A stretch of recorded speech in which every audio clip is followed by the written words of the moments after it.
Chapitre 33.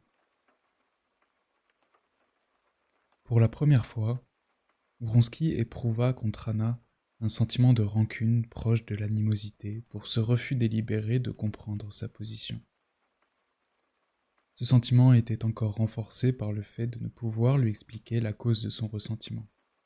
S'il lui avait dit sans détour ce qu'il pensait, il lui aurait dit « Paraître au théâtre dans cette robe avec une personne comme la princesse, c'est non seulement reconnaître que vous êtes une femme perdue, mais jeter un défi à la société, c'est-à-dire vous retrancher d'elle à tout jamais. »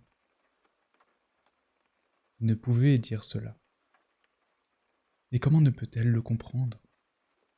Et que se passe-t-il en elle? Se disait-il. Il sentait que son estime pour elle diminuait en même temps que la conscience qu'il avait de sa beauté grandissait. Il revint tout soucieux dans sa chambre, s'assit auprès de Yashvin qui buvait un mélange de cognac et d'eau de Setz, les jambes allongées sur une chaise, et se fit servir la même boisson. « Alors, tu dis vigoureux de Lankovski ? C'est un bon cheval, et je te conseille de l'acheter, dit Yashvin, après avoir jeté un coup d'œil sur le visage sombre de son camarade. Il a la croupe fuyante, mais les jambes, la tête, on ne peut rien désirer de mieux.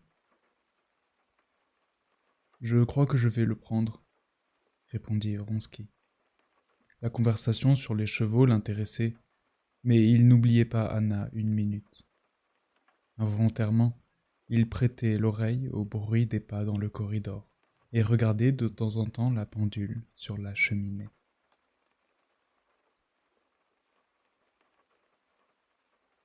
Anna Arkadievna vous fait dire qu'elle est partie pour le théâtre, annonça un domestique. Yashvin, qui s'était versé encore un petit verre de cognac dans son verre d'eau gazeuse, le vida et se leva en boutonnant sa vareuse. « Alors, nous partons ?» dit-il, en souriant imperceptiblement sous ses moustaches, et en montrant par ce sourire qu'il comprenait la raison de l'humeur de Vronsky sans y attacher d'importance. « Je n'irai pas, » répondit Vronsky tristement. « Moi j'ai promis, je dois y aller. Au revoir. Si tu changes d'idée, viens à l'orchestre, prends le fauteuil de Krasinski, » ajouta Yashvin en sortant. « Non, j'ai affaire. »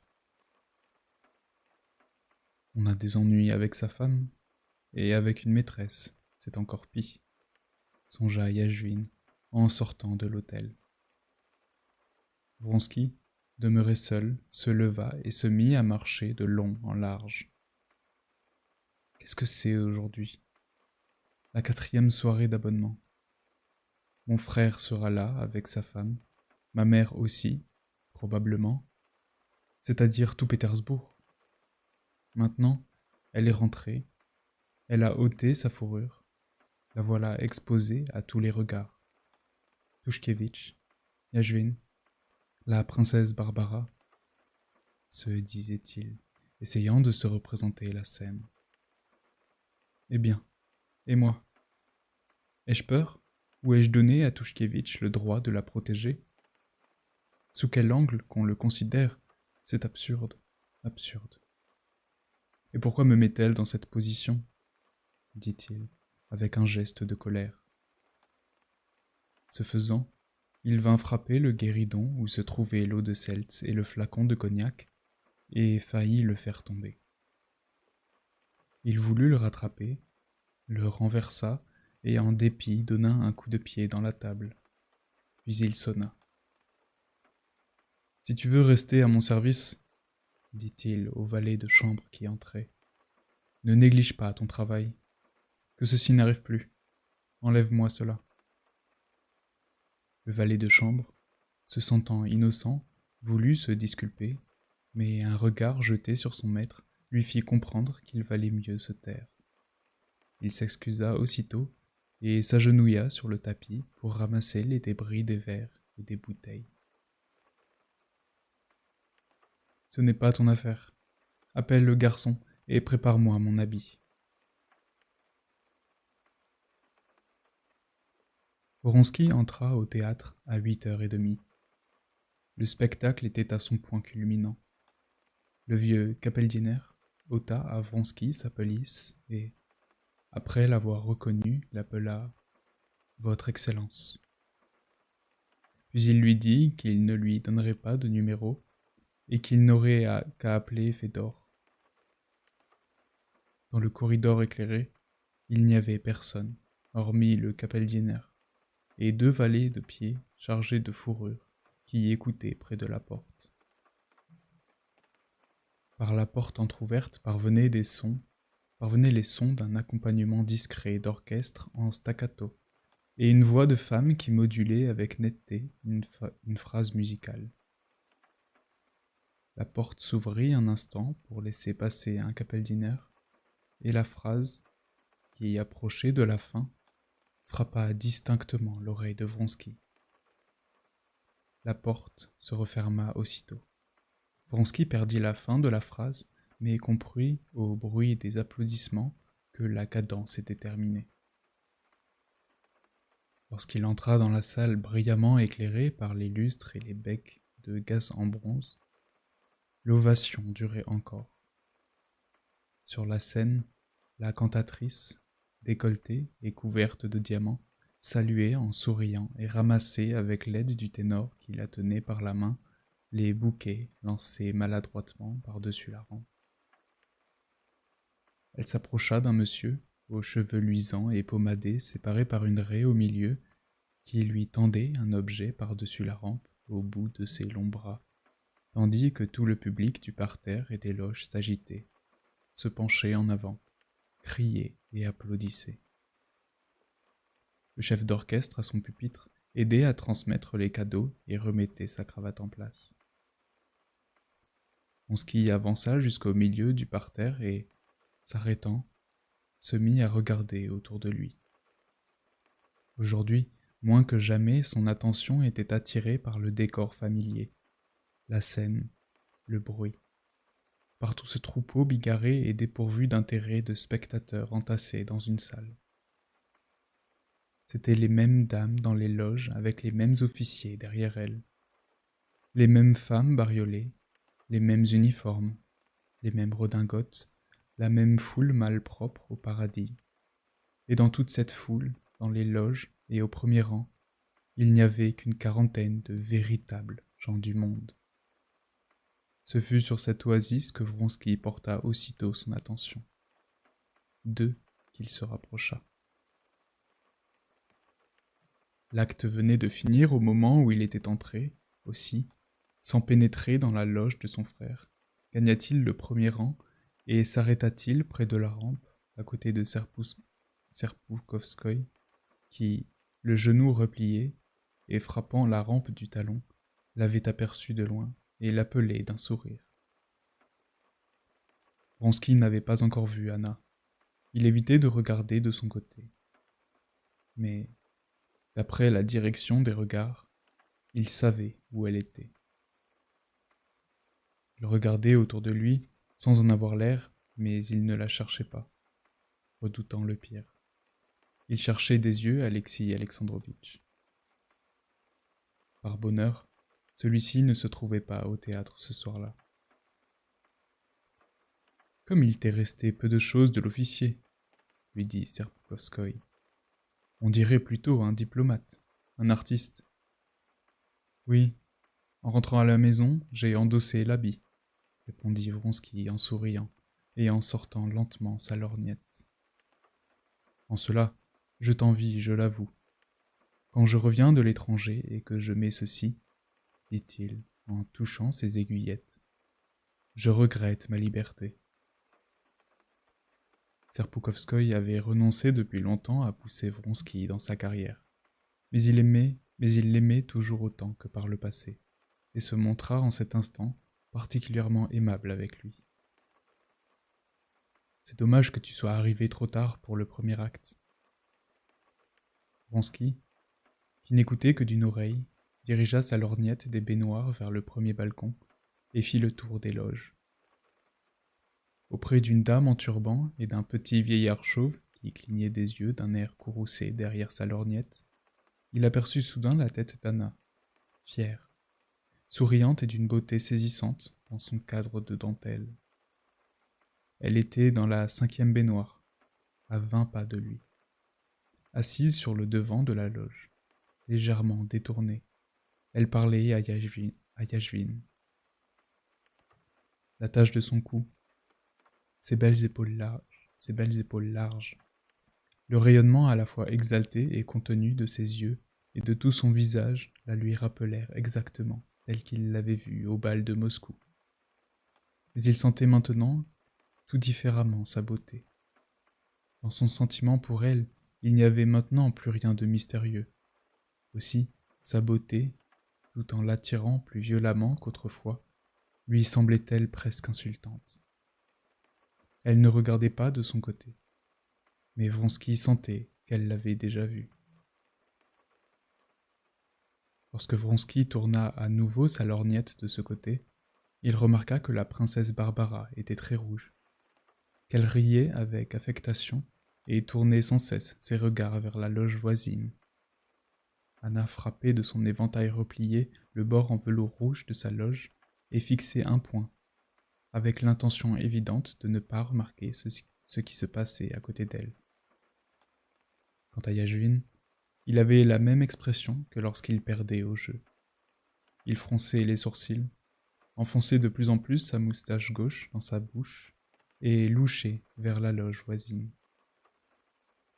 Dans cette loge, sur la gauche se trouvaient les Kartassov. Vronsky les connaissait et savait qu'Anna était en relation avec eux. Madame Kartassov, une petite femme maigre, était debout dans sa loge, le dos tourné à Anna, et mettait une sortie de bal que lui tendait son mari. Son visage était blême et courroucé, et elle parlait avec agitation. Kartassov, gros monsieur chauve, jetait tout le temps les yeux du côté d'Anna, en s'efforçant de calmer sa femme. Lorsque celle-ci fut sortie, le mari s'attarda un long moment, en cherchant des yeux le regard d'Anna, visiblement désireux de la saluer. Mais Anna, qui souhaitait manifestement l'ignorer, s'était détournée et parlait à Yashvin qui penchait au-dessus d'elle sa tête rasée. Kartassov partit sans la saluer et la loge resta vide. Vronsky ne comprit pas ce qui s'était passé exactement entre les Kartassov et Anna, mais il comprit qu'il venait de se produire un incident humiliant pour elle. Il le comprit à ce qu'il avait vu et surtout au visage d'Anna qui, il le voyait, rassemblait ses dernières forces pour soutenir jusqu'au bout le rôle qu'elle avait assumé. Elle parvint à conserver son attitude de souveraine indifférente. Ceux qui ne la connaissaient pas, qui n'entendaient pas toutes les expressions de commisération, d'indignation et d'étonnement de ses anciennes amies devant son audace à se montrer dans le monde si ostensiblement avec sa mantille de dentelle et sa beauté. Ceux-là admiraient le sang-froid et la grâce de cette femme, et ne soupçonnaient pas qu'elle éprouvait les sentiments d'un homme exposé au poteau d'infamie. Sachant qu'il était arrivé un incident, mais ignorant en quoi il consistait précisément, Vronsky ressentit une angoisse intolérable, et, dans l'espoir d'apprendre quelque chose, se rendit dans la loge de son frère. Après avoir à dessein traversé le parterre du côté opposé à la loge d'Anna, il se heurta en sortant à son ancien colonel qui s'entretenait avec 2 personnes. Vronsky entendit prononcer le nom des Karénines et remarqua que le colonel se hâtait de l'appeler à haute voix en jetant à ses interlocuteurs un regard significatif. « Ah, Vronsky, quand viens-tu au régiment ? Nous ne te laisserons pas partir sans banquet. Tu nous appartiens, dit le colonel. Je n'ai pas le temps, je regrette. Une autre fois, dit Vronsky, et il grimpa en courant l'escalier qui conduisait à la loge de son frère. La vieille comtesse, mère de Vronsky, était assise dans la loge avec ses petites boucles couleur d'acier. Varia et la jeune princesse Sorokine vinrent au-devant de lui dans le corridor. Après avoir conduit la princesse Sorokine à sa mère, Varia tendit la main à son beau-frère et commença aussitôt à lui parler de ce qui l'intéressait. Il l'avait rarement vu aussi agité. Je trouve que c'est lâche et abject. Et Madame Kartasov n'avait pas le droit de faire cela. Madame Karénine, commença-t-elle. Mais qu'y a-t-il? Je ne sais rien. Comment? Tu n'as pas entendu? Tu comprends bien que je serai le dernier à l'apprendre. Y a-t-il une créature plus méchante que cette Kartasov? Et qu'a-t-elle fait? C'est mon mari qui me l'a raconté. Elle a insulté Madame Karénine. Son mari lui a adressé la parole d'une loge à l'autre, et la Kartasov lui a fait une scène. Il paraît qu'elle a employé tout haut une expression offensante, et qu'elle est partie. Comte, votre maman vous appelle, dit la princesse Sorokine en passant la tête à la porte de sa loge. Je passe ma vie à t'attendre, lui dit sa mère avec un sourire ironique. On ne te voit plus. Son fils vit qu'elle ne pouvait réprimer un sourire de joie. Bonjour, maman. Je venais chez vous, répondit-il froidement. Tu ne vas donc pas faire la cour à Madame Karénine? Ajouta-t-elle, lorsque la princesse Sorokine fut sortie. Elle fait sensation. On oublie la pâtie pour elle. Maman, je vous ai prié de ne pas me parler de cela, répondit-il, les sourcils froncés.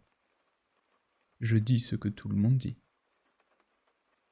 Vronsky ne répondit rien, et, après avoir adressé quelques mots à la jeune princesse Sorokine, sortit. Il croisa son frère sur le pas de la porte. « Ah, Alexis, dit celui-ci. Quelle infamie! C'est une sotte, voilà tout. Je voulais justement aller voir Madame Karénine. Allons-y ensemble. » Vronsky ne l'écoutait pas. Il descendit l'escalier rapidement. Il sentait qu'il devait faire quelque chose, mais il ne savait pas quoi. Furieux qu'Anna les ait mis tous deux dans une position aussi fausse, il éprouvait cependant de la pitié pour les souffrances qu'elle endurait. Il descendit au parterre et se rendit tout droit à la baignoire d'Anna. Stremov, debout devant la loge, parlait avec Anna.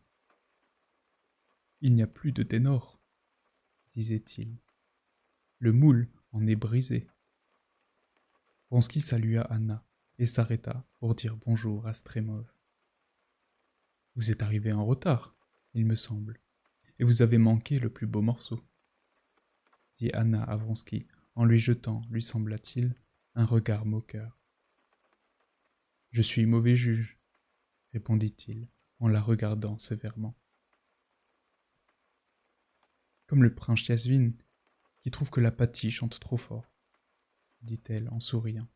« Merci, » ajouta-t-elle, en prenant de sa petite main enfermée dans un long gant le programme que lui tendait Vronsky. Et soudain, à ce moment, son beau visage frémit. Elle se leva et se retira dans le fond de sa loge. Ayant remarqué au début de l'acte suivant que la loge d'Anna était vide, Vronsky, malgré les protestations des spectateurs qui écoutaient avec recueillement la cavatine, quitta le parterre et rentra. Anna était déjà de retour. Lorsque Vronsky entra chez elle, elle avait toujours la robe qu'elle portait au théâtre. Assise sur le premier fauteuil venu, près du mur, elle regardait droit devant elle. Elle leva les yeux sur lui et reprit aussitôt sa première position. « Anna, dit-il, c'est toi qui es cause de tout, s'écria-t-elle en se levant avec des larmes de désespoir et de rage dans la voix. Je t'ai prié, supplié de ne pas y aller. Je savais que ce serait désagréable pour toi. Désagréable, cria-t-elle. Horrible. Aussi longtemps que je vivrai, je ne l'oublierai pas. Elle a dit que c'était déshonorant d'être assise à côté de moi. Ce sont les paroles d'une sotte, dit-il. Mais aussi pourquoi risquer, provoquer? Je hais ta tranquillité. Tu n'aurais pas dû m'amener à cela, si tu m'aimais. Anna, que vient faire ici mon amour? Oui, si tu m'aimais comme je t'aime, si tu souffrais comme moi, dit-elle, en le regardant avec une expression d'effroi. Il avait pitié d'elle, et pourtant il lui en voulait. Il protesta de son amour parce qu'il voyait que c'était le seul moyen de la calmer et s'abstint de lui faire des reproches, mais au fond de son cœur, il lui en faisait. Elle buvait ses protestations d'amour qui semblaient à Vronsky tellement banales qu'il avait honte de les formuler. Et elle se calma peu à peu. Le lendemain, ils partirent à la campagne, tout à fait réconciliés. 6e partie.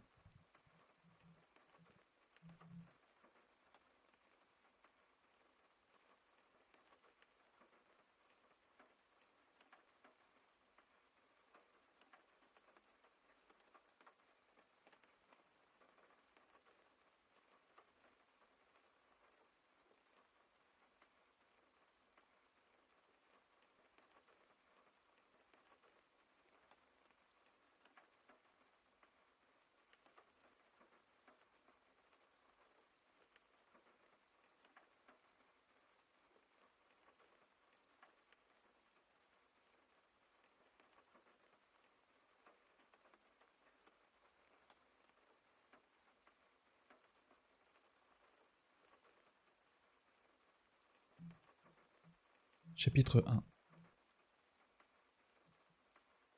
Daria Alexandrovna passait l'été avec ses enfants à Porkovskoye, chez sa sœur, Kitty Levin. Sa maison d'Ergoutchovo tombait en ruine, et Levin et sa femme l'avaient persuadé de venir habiter chez eux. Stepan Arkadievitch avait grandement approuvé cette solution. Il disait qu'il regrettait beaucoup que son travail l'empêchât de passer l'été à la campagne avec sa famille, ce qui eût été pour lui le suprême bonheur. Il était resté à Moscou et ne venait que de loin en loin, pour 1 ou 2 jours. Outre les Oblonsky, les enfants et la gouvernante, les Levin abritaient encore la vieille princesse qui estimait de son devoir d'assister sa fille inexpérimentée qui se trouvait dans cette position. De plus, Varenka, l'amie que Kitty s'était faite à l'étranger, avait tenu sa promesse, venir voir Kitty lorsqu'elle serait mariée, et elle habitait chez son amie. C'étaient tous des parents et des amis de la femme de Levin. Et quoiqu'il les aimât tous, il regrettait un peu son monde à lui, ses habitudes, envahies par l'élément Shtcherbatsky, comme il l'appelait dans son fort intérieur. De sa parenté, il n'avait chez lui cet été-là que Serge Ivanovitch. Encore celui-ci tenait-il davantage des Koznitchev que des Levin, si bien que l'esprit des Levin était totalement battu en brèche. Dans cette maison si longtemps déserte, il y avait maintenant tant de monde que presque toutes les chambres étaient occupées, et que presque tous les jours, la vieille princesse, en se mettant à table, comptait tous les convives, et envoyait le 13e, petit-fils ou petite-fille, prendre son repas à la petite table. Kitty, qui s'acquittait scrupuleusement de ses devoirs, avait eu bien du mal à se procurer poulet, dindon et canard en nombre suffisant pour contenter l'appétit de ses hôtes, aiguisés par le grand air. Toute la famille était en train de dîner. Les enfants de Dolly, leur gouvernante, et Varenka projetaient d'aller à la cueillette des champignons. Serge Ivanovitch, pour l'esprit et la science duquel tous professaient un respect voisin de la vénération, étonna toute l'assistance en se mêlant à cette conversation sur les champignons. « Emmenez-moi, j'aime beaucoup cueillir des champignons, » dit-il en regardant Varenka. « Je trouve que c'est une excellente occupation. »« Mais avec grand plaisir, » répondit Varenka en rougissant. Kitty échangea un coup d'œil avec Dolly. Cette proposition du savant et spirituel Serge Ivanovitch d'aller ramasser des champignons avec Varenka confirmait certaines suppositions qui occupaient beaucoup Kitty depuis quelque temps. Elle se hâta d'adresser la parole à sa mère afin que son coup d'œil passât inaperçu. Après le dîner, Serge Ivanovitch s'assit avec sa tasse de café près d'une fenêtre du salon, en continuant une conversation qu'il avait commencée avec son frère, et en jetant de temps à autre un regard vers la porte par laquelle les enfants devaient sortir. Lévin s'était assis sur l'appui de la fenêtre, à côté de son frère. Kitty était debout auprès de son mari, attendant visiblement la fin de l'entretien, qui ne l'intéressait pas, pour lui dire quelque chose. « Tu as beaucoup changé depuis que tu es marié, et en mieux, » dit Serge Ivanovitch, en souriant à Kitty et en accordant manifestement qu'un faible intérêt à la conversation. « Mais tu es resté fidèle à ta passion du paradoxe. »« Katia, ce n'est pas bon pour toi de rester debout, » dit Lévin à sa femme, en lui avançant une chaise et en la regardant d'un air sérieux. « Mais je dois vous fausser compagnie, » ajouta Serge Ivanovitch en voyant les enfants qui accouraient. En tête venait Tania, qui galopait de côté dans ses bras bien tirés. Elle balançait à bout de bras la corbeille et le chapeau de Serge Ivanovitch. Il courut hardiment jusqu'à lui et lui tendit son chapeau en faisant mine de vouloir le lui poser sur la tête. Un sourire tendre et timide adoucissait la liberté de son geste et ses beaux yeux, si semblables à ceux de son père, lançaient un vif éclat. « Varenka, viens, » dit-elle, en lui mettant son chapeau avec soin, car elle avait deviné au sourire de Serge Ivanovitch que c'était permis. Varenka était debout sur le pas de la porte. Elle avait mis une robe indienne jaune, et sa tête était enveloppée d'un fichu blanc. « Je viens, je viens. Barbara Andreevna, » dit Serge Ivanovitch, en vidant sa tasse et en mettant dans ses poches son mouchoir et son porte-cigare.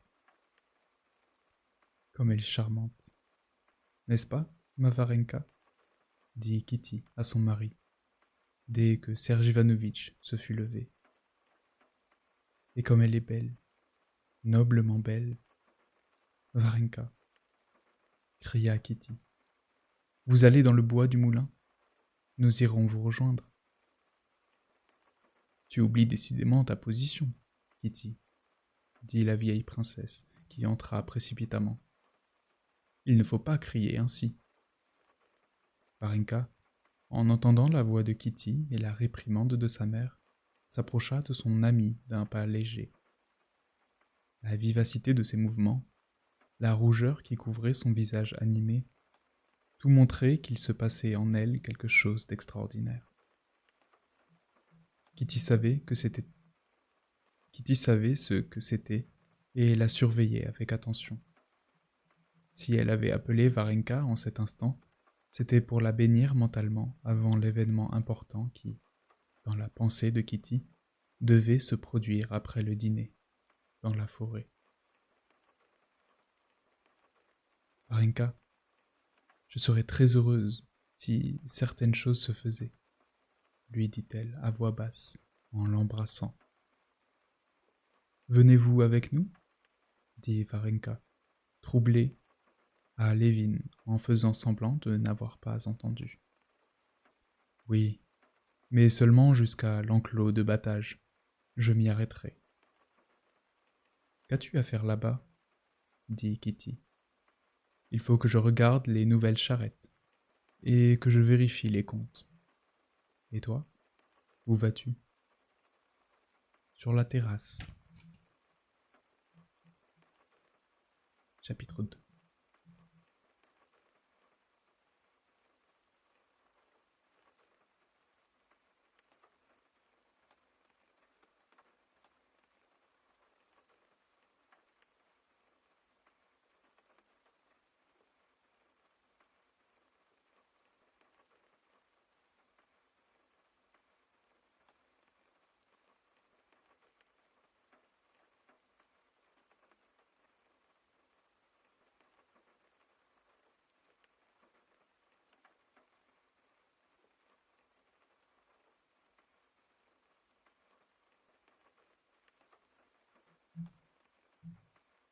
Toutes les femmes s'étaient réunies sur la terrasse.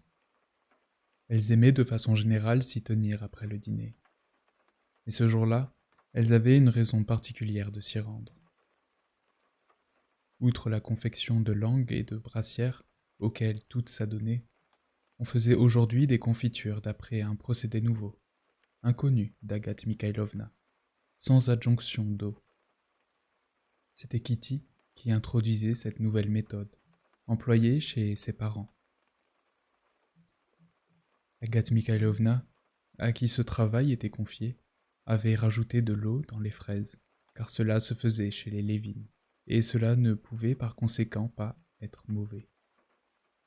Mais elle avait été prise en flagrant délit de désobéissance, et maintenant on faisait la confiture de framboise en public, pour convaincre Agathe Mikhailovna de l'excellence de la nouvelle méthode. Agathe Mikhailovna, l'air offensé et courroucé, les cheveux en désordre, les manches relevées jusqu'au coude, tournait de ses bras maigres la bassine à confiture au-dessus d'un petit fourneau et regardait les framboises d'un air sombre, désirant de toute son âme qu'elles prissent dans le fond. La princesse, sentant que c'était contre elle, en tant que principale responsable, que devait être dirigé le courroux d'Agathe Mikhailovna, s'efforçait de faire semblant d'être occupée et de ne pas s'intéresser aux framboises. Mais, tout en parlant de choses et d'autres, elle surveillait la cuisson du coin de l'œil. J'achète toujours moi-même, à bon compte, des robes à mes servantes, disait la princesse en poursuivant l'entretien entamé. N'est-ce pas le moment d'enlever l'écume, ma chère? Ajouta-t-elle, en s'adressant à Agathe Mikhailovna. Il est tout à fait inutile que tu fasses cela toi-même, et tu aurais trop chaud, dit-elle, en retenant Kitty. J'y vais, dit Dolly, et s'approchant de la bassine, elle se mit à remuer la cuillère avec précaution dans le sirop mousseux. De temps en temps, elle retirait la cuillère et la débarrassait de son enduit gluant en tapotant une assiette déjà couverte d'une écume d'un jaune rosâtre où s'écoulait un jus couleur sang. Comme ils vont se régaler au thé, songeait-elle, pensant à ses enfants et se rappelant que lorsqu'elle était petite, elle s'étonnait toujours de voir que les grandes personnes dédaignaient le meilleur, l'écume. Stiva dit qu'il vaut beaucoup mieux leur donner de l'argent, poursuivit cependant Dolly, en revenant au sujet qui les intéressait, les meilleurs cadeaux à faire aux domestiques. Mais de l'argent? S'écrièrent d'une seule voix la princesse et Kitty. Mais non, ils sont touchés qu'on leur achète quelque chose. Ainsi, moi, par exemple, j'ai acheté l'an dernier à notre Matrena Semenovna une espèce de popeline, dit la princesse. Je me souviens qu'elle portait cette robe pour votre fête. Un dessin charmant, simple et de bon goût. Si elle ne l'avait pas eue, j'aurais eu envie de m'en faire une semblable, dans le genre de celle de Varenka. C'est ravissant, et cela ne coûte rien. Je crois que c'est prêt maintenant, dit Dolly en faisant couler le sirop de la cuillère. Quand cela fait des grumeaux, c'est à point. Laissez-les mijoter encore un petit peu, Agathe Mikhailovna. Ah, ces mouches, grogna Agathe Mikhailovna. Le résultat sera toujours le même, ajouta-t-elle. Oh, qu'il est mignon. Ne lui faites pas peur, dit soudain Kitty en regardant un moineau qui était venu se poser sur la balustrade et qui, après avoir retourné une queue de framboise, se mettait à la becqueter. Oui, mais ne t'approche pas trop près du fourneau, lui dit sa mère. À propos de Varenka, dit Kitty en français, ainsi qu'elle faisait toujours pour n'être pas comprise d'Agathe Mikhailovna. Vous savez, maman, que j'attends une décision aujourd'hui. Vous comprenez laquelle? Comme ce serait bien. Quelle marieuse, en fait, dit Dolly. Comme elle se conduit avec prudence, avec adresse. Non, maman, dites-moi ce que vous en pensez. Que veux-tu que j'en pense?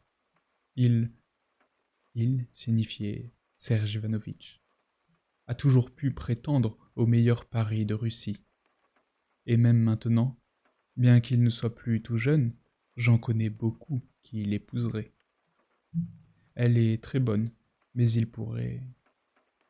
Comprenez donc, maman, qu'on ne peut rêver mieux ni pour l'un ni pour l'autre. D'abord, elle est délicieuse, dit Kitty, en repliant un de ses doigts. Elle lui plaît beaucoup, c'est certain, appuya Dolly.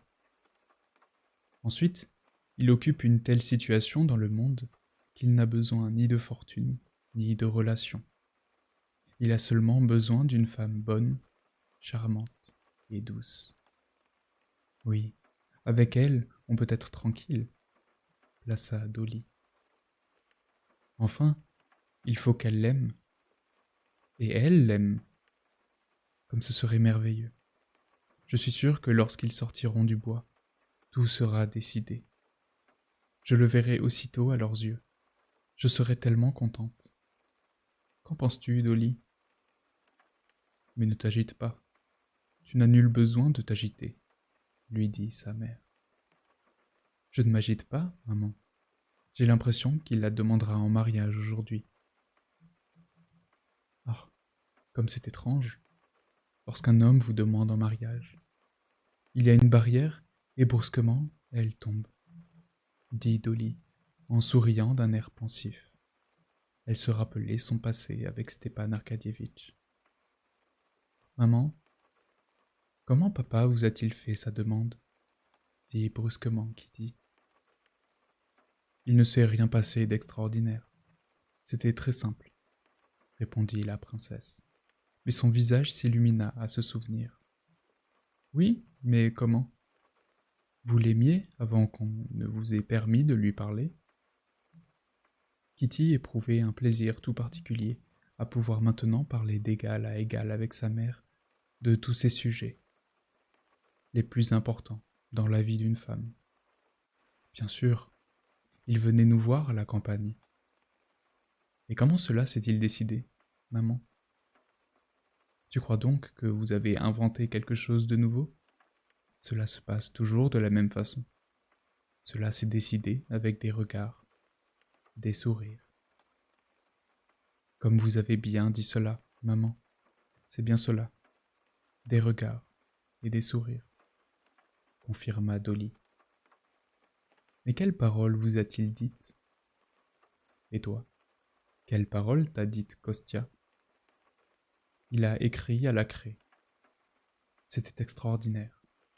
Comme cela me paraît lointain, dit-elle. Et les trois femmes se plongèrent dans les mêmes pensées. Kitty fut la première à rompre le silence. Elle s'était rappelé le dernier hiver avant son mariage et son entraînement pour Vronsky. Il n'y a qu'un obstacle. C'est la première passion de Varenka, dit-elle, revenant à ce sujet par une association naturelle de pensée. Je voulais en parler à Serge Ivanovitch, le préparer. Tous ces hommes, ajouta-t-elle, sont abominablement jaloux de notre passé. Pas tous, dit Dolly. Tu juges d'après ton mari. Il souffre encore du souvenir de Vronsky. Ce n'est pas vrai? Si, répondit Kitty, en souriant des yeux d'un air pensif. Mais je ne vois pas ce qui, dans ton passé, a pu l'inquiéter, intervint la princesse, sentant que sa surveillance maternelle était mise en question. Que Vronsky t'ait fait la cour, cela arrive à toutes les jeunes filles.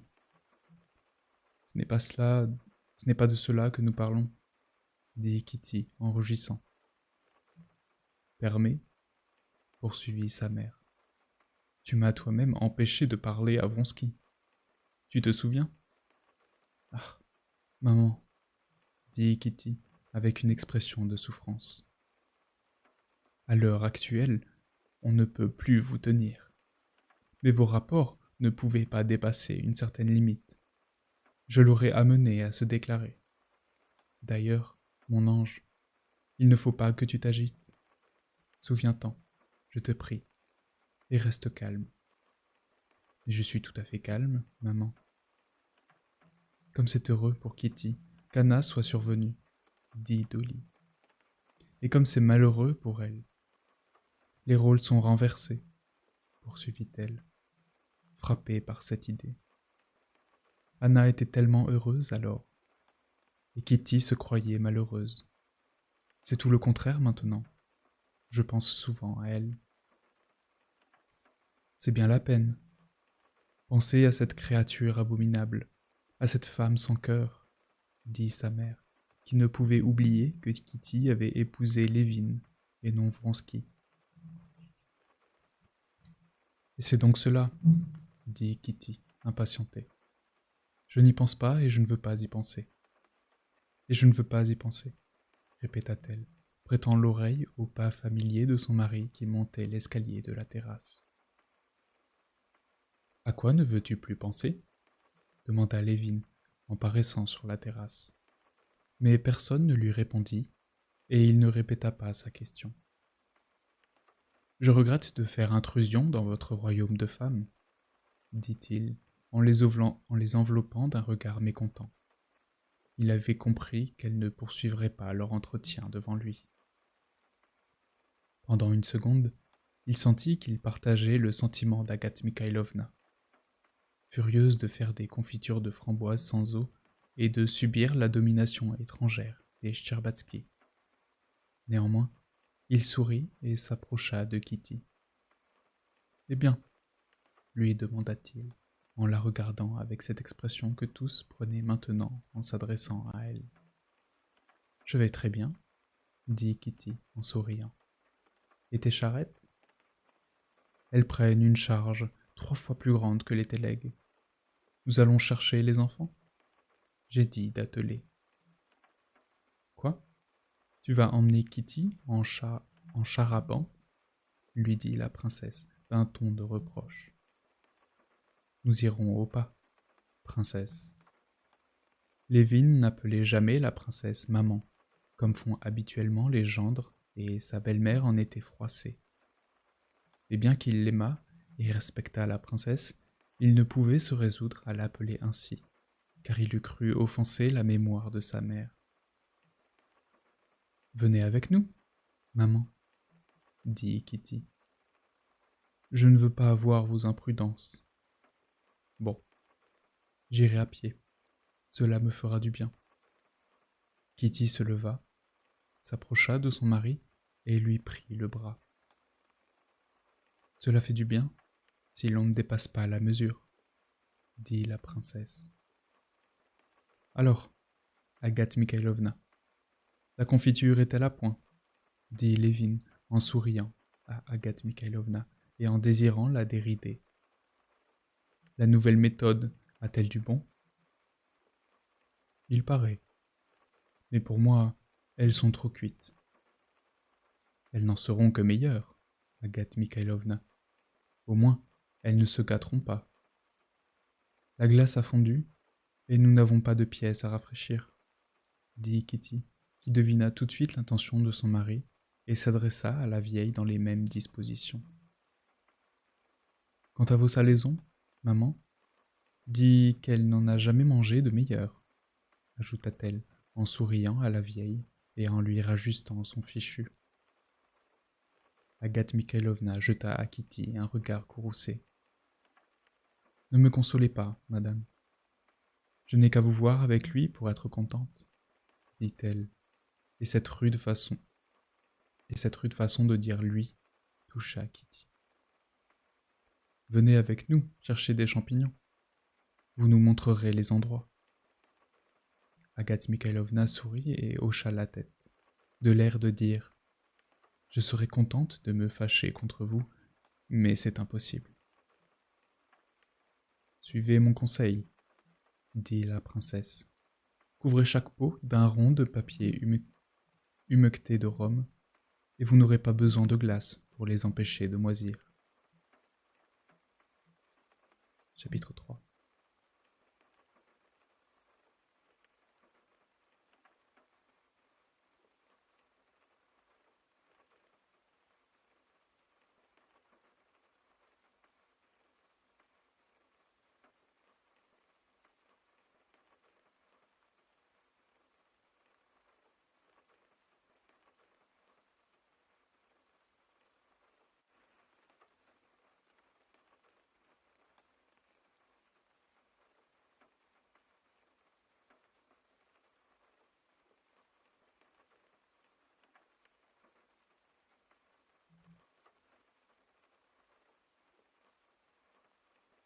Kitty était particulièrement contente de cette occasion de rester en tête-à-tête avec son mari, car elle avait remarqué l'ombre de tristesse qui avait passé sur son visage toujours si expressif, lorsqu'il était monté sur la terrasse, leur avait demandé de quoi elle parlait, et qu'on ne lui avait pas répondu.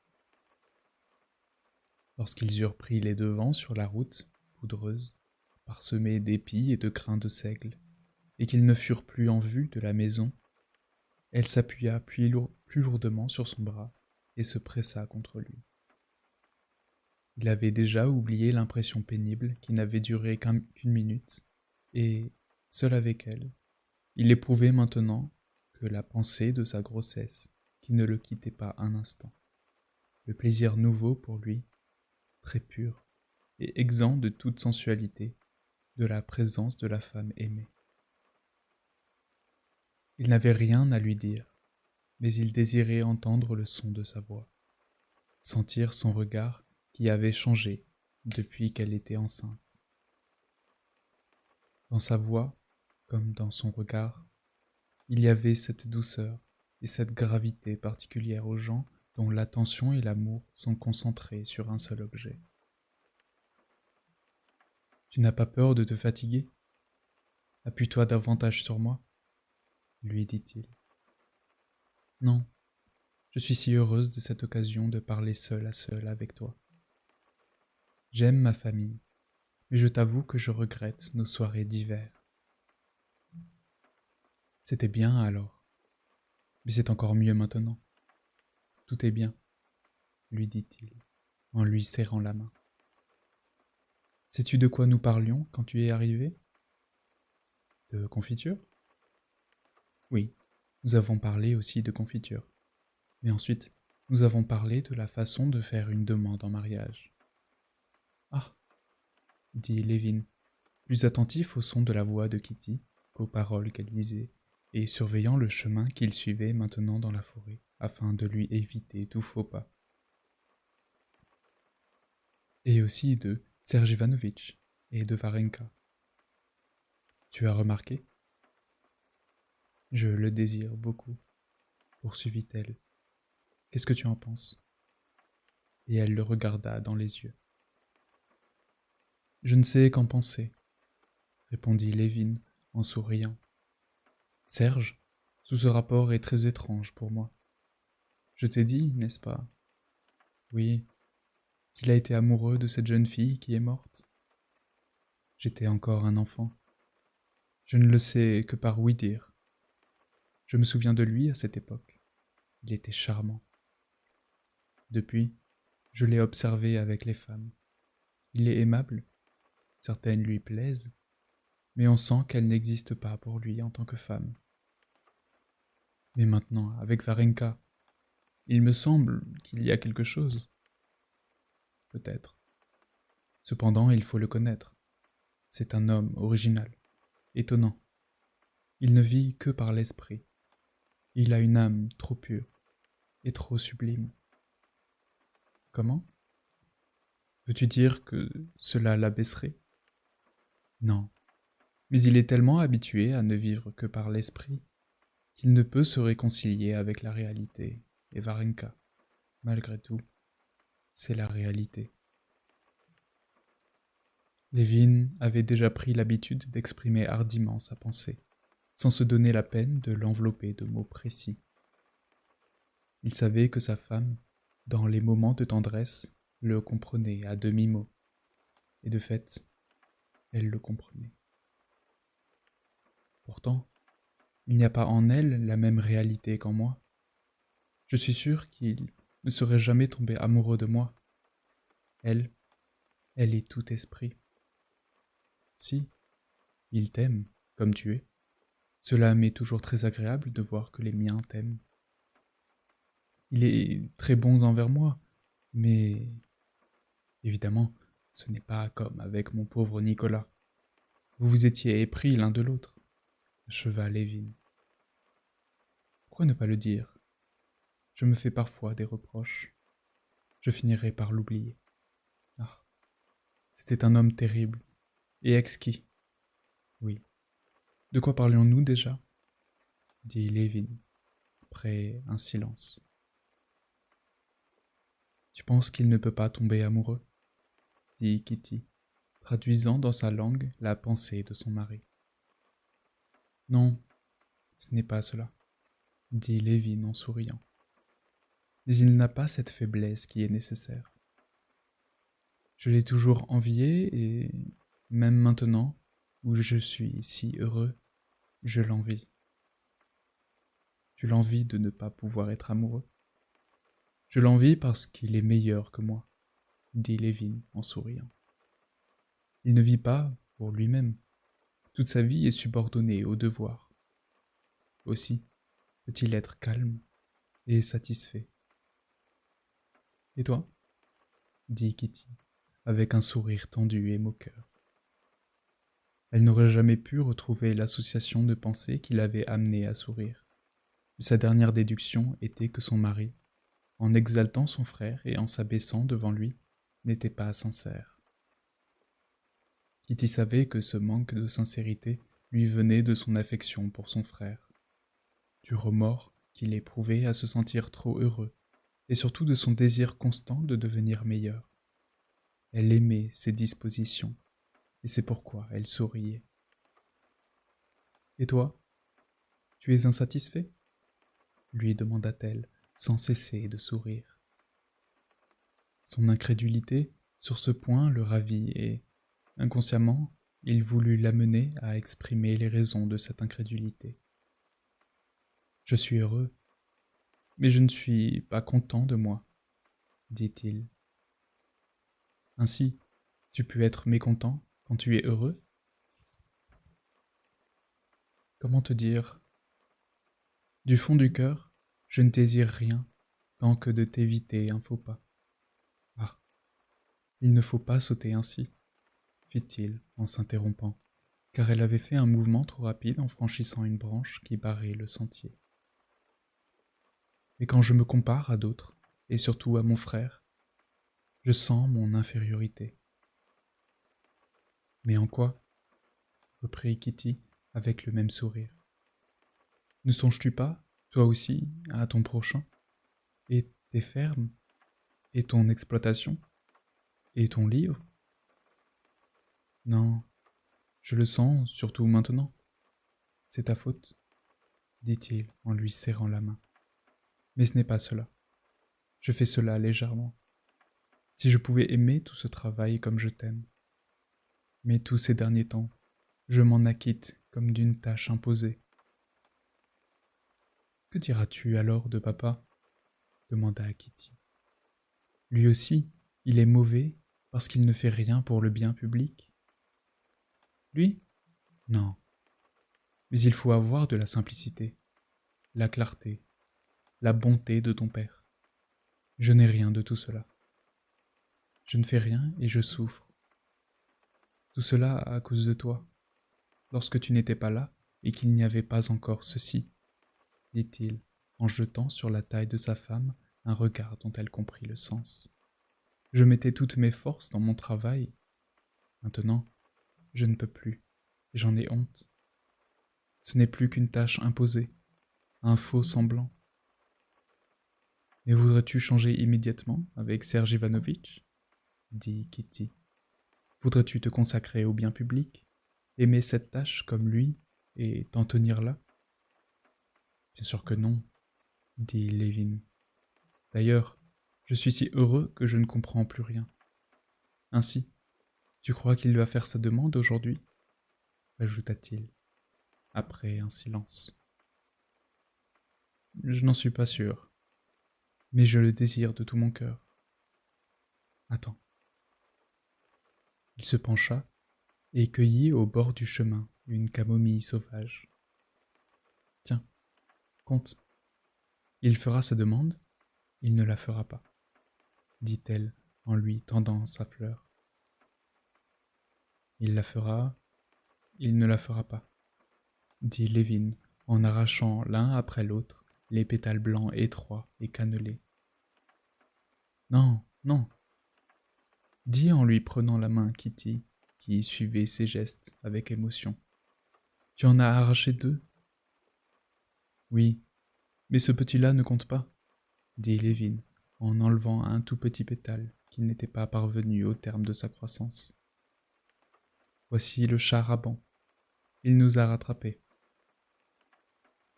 Tu n'es pas fatiguée, Kitty? Cria la princesse. Pas du tout. Sinon, monte. Les chevaux sont doux, au pas, bien entendu. Mais ce n'était pas la peine de monter, car on approchait du but. Tout le monde continua la promenade à pied. Chapitre 4.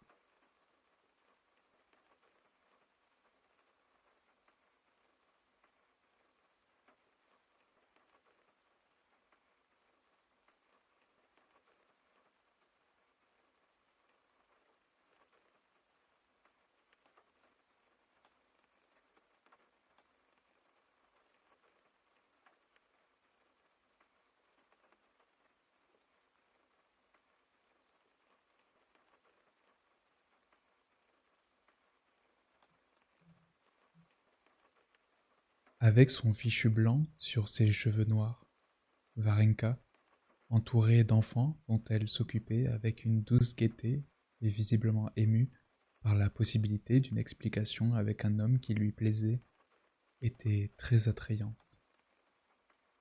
Serge Ivanovitch marchait à côté d'elle, éperdu d'admiration. En la regardant, il se souvenait de tout ce qu'on lui avait dit et de tout ce qu'il savait sur elle de touchant. Et il sentait de plus en plus vivement que ce sentiment qu'il éprouvait pour elle était un sentiment particulier, ressenti jadis et une fois seulement dans sa première jeunesse. La joie que lui causait la présence de la jeune fille grandissait de minute en minute.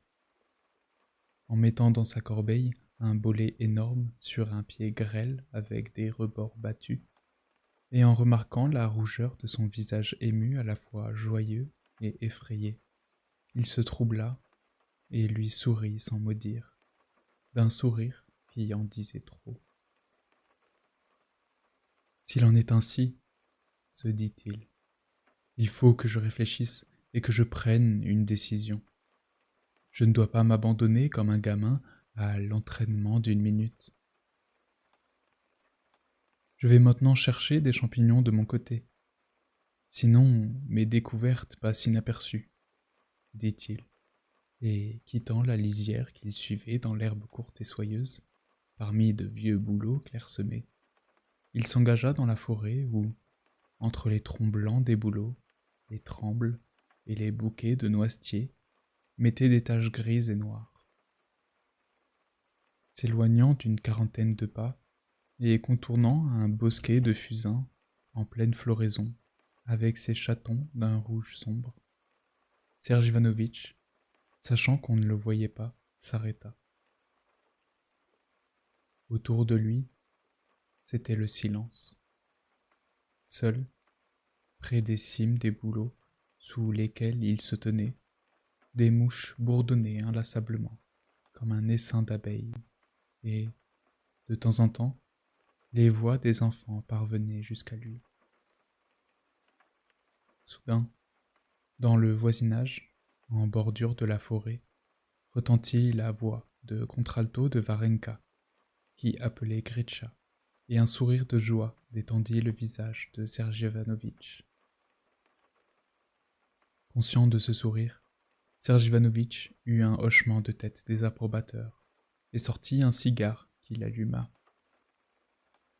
Il ne parvint pas tout de suite à faire prendre une allumette contre le tronc d'un bouleau. Les tendres feuillets de l'écorce blanche se collaient au phosphore, et la flamme s'éteignait. Enfin, l'une des allumettes s'enflamma, et la fumée odorante de son cigare se répandit en nappe oscillante au-dessus de lui, sous les branches pendantes du bouleau. En suivant des yeux cette bande de fumée, Serge Ivanovitch reprit sa marche à pas lents, tout en méditant sur l'état où il se trouvait. Et pourquoi non, songeait-il. Ce n'était pas un caprice, ni une passion, mais un entraînement réciproque. Je puis dire réciproque. Cela irait à l'encontre de mon genre de vie si je sentais qu'en m'abandonnant à cet entraînement, je manque à ma vocation, à mon devoir. Or, il n'en est rien. Tout ce que je peux dire contre, c'est qu'en perdant Marie, je m'étais juré de rester fidèle à sa mémoire. C'est tout ce que je peux dire contre mon sentiment. C'est important, se disait Serge Ivanovitch, tout en sentant que cette considération ne pouvait avoir aucune importance pour lui personnellement, mais qu'elle pouvait tout juste gâcher l'idée poétique que les autres se faisaient de lui. Indépendamment de cela, j'aurais beau chercher, je ne trouverais rien à redire à mon sentiment. Si c'était la raison seule qui guidait mon choix, je ne pourrais rien trouver de mieux. Il avait beau passer en revue dans sa mémoire les femmes et les jeunes filles qu'il avait connues, il n'en trouvait pas une seule qui réunît à ce point précisément toutes les qualités qu'en raisonnant froidement, il désirait trouver dans sa femme. Elle avait toute la grâce et la fraîcheur de la jeunesse sans être une enfant, et, si elle l'aimait, c'était consciemment, comme doit aimer une femme. C'était un premier point. Deuxièmement, elle était non seulement dépourvue de toute mondanité, mais détestait visiblement le monde, et en même temps, elle le connaissait, et avait cet usage d'une femme de la bonne société indispensable. Songeait Serge Ivanovitch. À la compagne de votre existence. Troisièmement, elle était religieuse, non à la manière d'une enfant, aveuglément, comme par exemple Kitty, mais sa vie reposait sur des convictions religieuses. Même dans les détails, Serge Ivanovitch trouvait en elle tout ce qu'il désirait trouver dans une femme. Elle était pauvre, sans famille. Elle n'imposerait donc pas à son mari, comme Kitty, la présence et l'influence d'un tas de parents. Au contraire, elle serait en tout l'obligée de son mari, ce qu'il avait toujours désiré dans sa future vie conjugale. Et cette jeune fille qui réunissait toutes ses qualités l'aimait. Tout modeste qu'il fût, il ne pouvait pas ne pas le voir. Et il l'aimait. La seule considération fâcheuse était son âge. Mais il était d'une race solide. Il n'avait pas un seul cheveu blanc, et personne ne lui donnait 40 ans. Il se souvenait d'autre part que Varenka avait dit un jour que ce n'était qu'en Russie que les gens croyaient être des vieillards à 50 ans. Qu'en France, un homme de 50 ans s'estimait dans la force de l'âge, et un homme de 40 ans, un jeune homme. Et que signifiait le nombre d'années quand il se sentait aussi jeune de cœur que 20 ans auparavant? N'était-ce pas la jeunesse, ce sentiment qu'il éprouvait maintenant que, revenu par un autre chemin à la lisière du bois, il apercevait dans la lumière éclatante des rayons obliques du soleil la gracieuse silhouette de Varenka, en robe jaune, avec sa corbeille, dépassant d'un pas léger le tronc d'un vieux bouleau, et que cette impression se fondait avec la vue d'un champ d'avoine jaunissant, inondé des rayons inclinés du soleil qui l'avait frappé par sa beauté, et, au-delà du champ, avec celle d'une vieille forêt tachetée de jaune, et qui se perdait dans les bleus du lointain. Son cœur se serra joyeusement. Un sentiment d'attendrissement l'envahit. Il sentit que sa décision était prise. Varenka, qui venait de se baisser d'un mouvement souple pour ramasser des champignons, se releva et se retourna. Serge Ivanovitch jeta son cigare et se dirigea vers elle d'un pas ferme. Chapitre 5.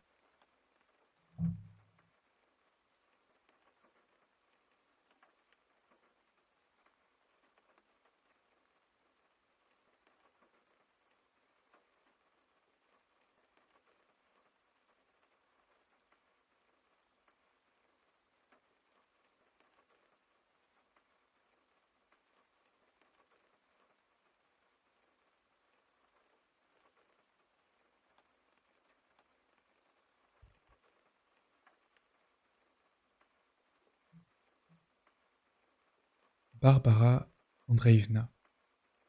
Lorsque j'étais encore très jeune, je m'étais formé un idéal de la femme que j'aimerais et que je serais heureux d'avoir pour compagne. J'ai vécu de longues années et maintenant, pour la première fois, je rencontre en vous ce que je cherchais.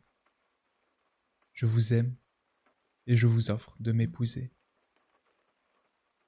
Serge Ivanovitch se disait cela alors qu'il était déjà à 10 pas de Varenka.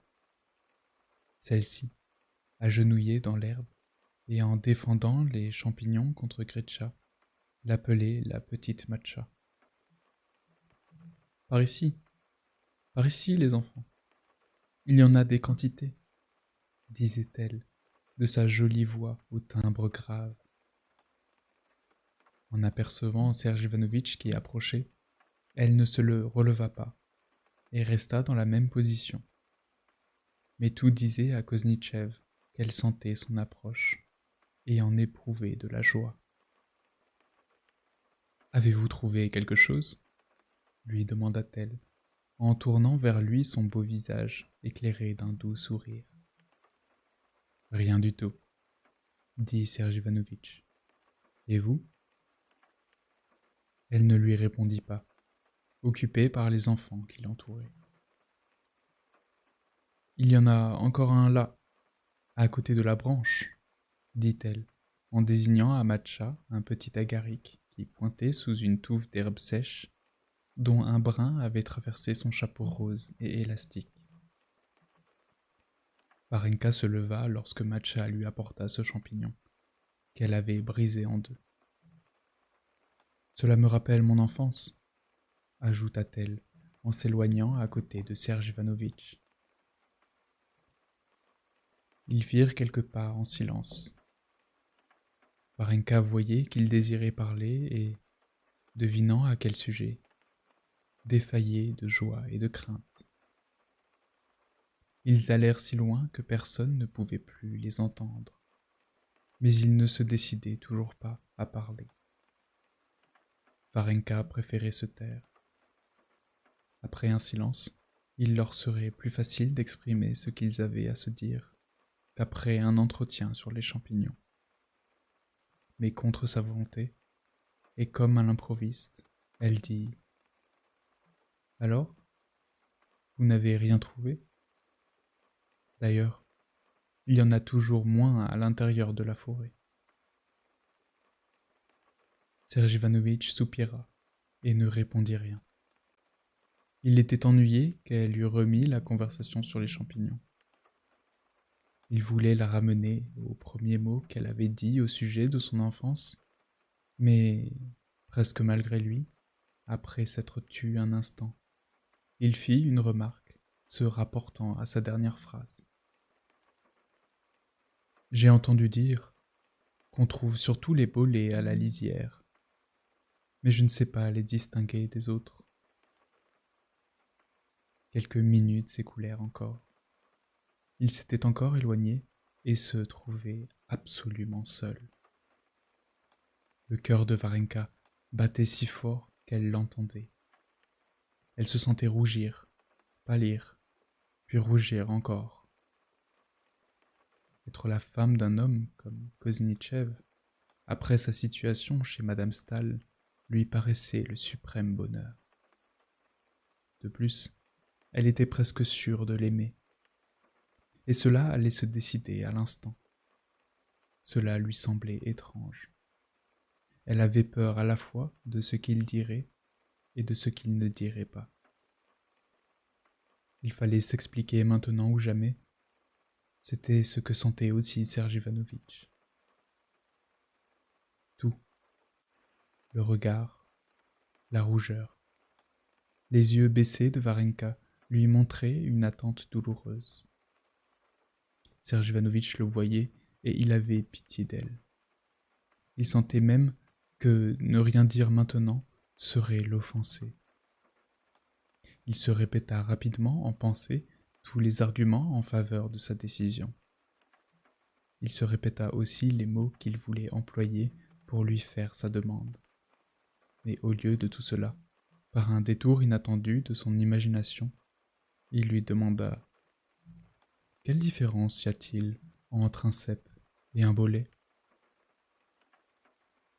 Les lèvres de Varenka tremblèrent lorsqu'elle lui répondit « Ils ont presque le même chapeau, mais leur pied est différent. » Et dès que ces paroles furent prononcées, ils comprirent l'un et l'autre que c'était fini, que ce qui devait être dit ne serait pas dit, et leur émotion, qui avait atteint son point culminant, s'apaisa peu à peu. Le pied du bolet brun fait penser à une barbe de 2 jours, dit tranquillement Serge Ivanovitch. Oui, c'est vrai, répondit Varenka en souriant, et instinctivement, ils prirent une autre direction. Ils se rapprochèrent des enfants. Varenka était à la fois peinée et honteuse, mais en même temps, elle éprouvait un sentiment de soulagement.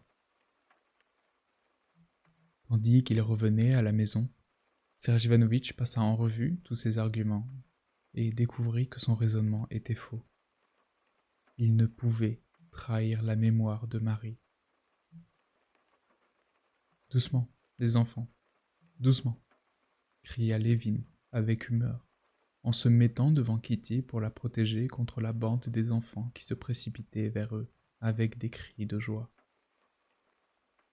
Après les enfants, Serge Ivanovitch et Varenka sortirent de la forêt.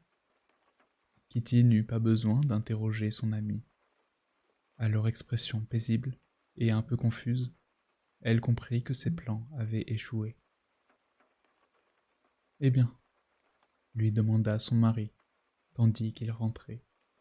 « Cela ne prend pas, » dit Kitty, avec un ton et un sourire qui rappelaient son père, que Lévin avait plaisir à retrouver fréquemment en elle. « Comment ? » Comme cela, dit-elle, en prenant la main de son mari, en la portant à ses lèvres et en l'effleurant de sa bouche fermée. C'est ainsi qu'on baise la main d'un évêque. « Chez qui cela ne prend-il pas ?» dit-il en riant. « Chez tous les deux. Et c'est ainsi qu'il faut s'y prendre. Voilà des paysans qui arrivent. Non, ils n'ont rien vu. » Chapitre 6.